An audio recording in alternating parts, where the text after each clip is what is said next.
கடந்த 25ஆம் தேதி கானத்தூர் பகுதியைச் சேர்ந்த சின்னித்தலாங் என்பவர் தனது குடும்பத்தோடு வெளியே சென்றுள்ளார். இரவு நேரத்தில் கிழக்கு கடற்கரை சாலை கானத்தூர் அடுத்த முட்டுக்காடு பாலம் அருகே காரில் சென்றபோது சஃபாரி காரில் வந்த இளைஞர்கள் அவரை துரத்தி வந்து தாக்க முற்பட்டுள்ளனர்.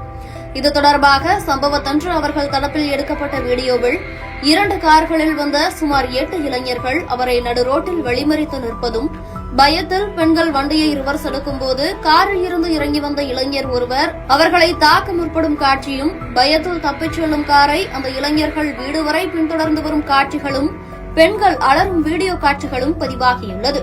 இதுகுறித்து கானத்தூர் காவல் நிலையத்தில் புகார் அளித்த திலாங் தனது குடும்பத்தினரோடு சென்றபோது அஜாக்கிரதையாக ஒரு கார் வந்ததாகவும், பின் அந்த கார் ஒலி எழுப்பியதால் தாங்கள் கிளம்ப முற்பட்டபோது சஃபாரி காரில் வந்த 7-8 இளைஞர்கள் தங்களை துரத்தி வந்து தங்கள் வாகனத்தை தாக்கியதாகவும், வீடு வரை பின்தொடர்ந்து வந்து மிரட்டிவிட்டு சென்றதாகவும் புகார் அளித்துள்ளார்.